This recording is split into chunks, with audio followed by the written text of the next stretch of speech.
मित्रांनो, मागच्या वेळेस आपण प्रकृतीबद्दल बोललो होतो. तुम्ही तो व्हिडिओ बघितलाही असेल. प्रत्येक प्रकृती वेगळी असते.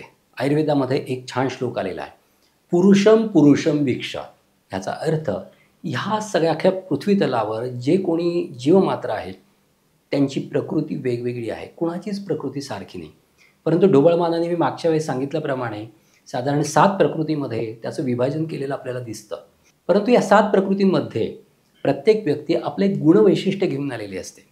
आज आपण थोडं वात प्रकृतीबद्दल बोलूयात. एक आमचे मित्र आहेत. ते बायकोबद्दल सांगत होते, असं करते, तसं करते.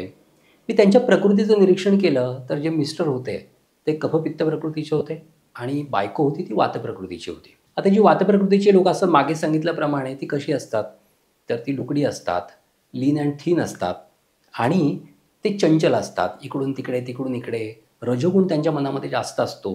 हे मागच्या वेळेस मी सांगितलंच होतं. आणि त्यांचे सांधे मोठे आणि हातपाय काड्यामाड्यासारखे असतात.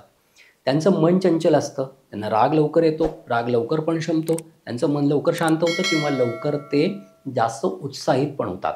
अशी त्यांची एक मनाची धाटणी असते, बुद्धीची धाटणी असते.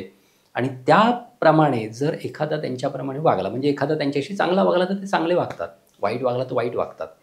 ह्याचं कारण असं की त्यांच्या शरीरामध्ये, त्यांच्या मनामध्ये असणारा वायू आणि रजोगुण. आता तुम्ही बघा, आयुर्वेदामध्ये एक छान श्लोक आला आहे. योगवाही परम वायू संयुगात उभयार्थकृत.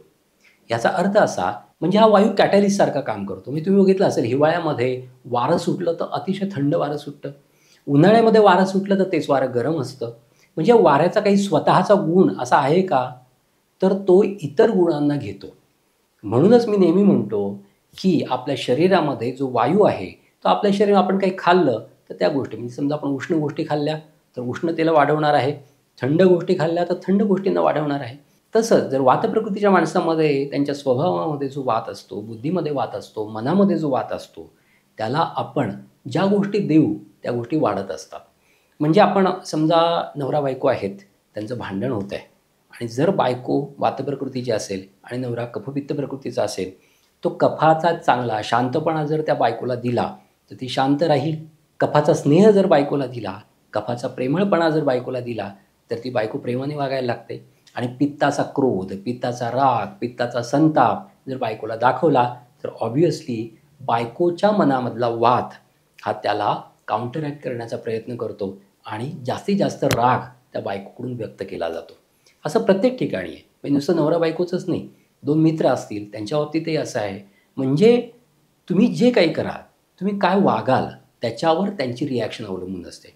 त्यामुळे बायको ही जर वात प्रकृतीची असेल किंवा नवरा वात प्रकृतीचा असेल आणि त्याच्या विरुद्ध जर नवरा बायको हे जर वेगळ्या दोषांच्या प्रकृतीचे असतील तर त्या ठिकाणी आपल्याला व्यवस्थित जर वागलं तर आपल्याला त्याचे रिझल्ट छान मिळतात आणि भांडणं पण होत नाहीत.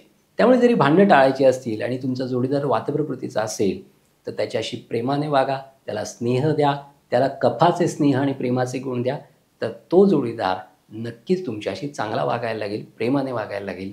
असं हे वात प्रकृतीचं महात्म्य आहे.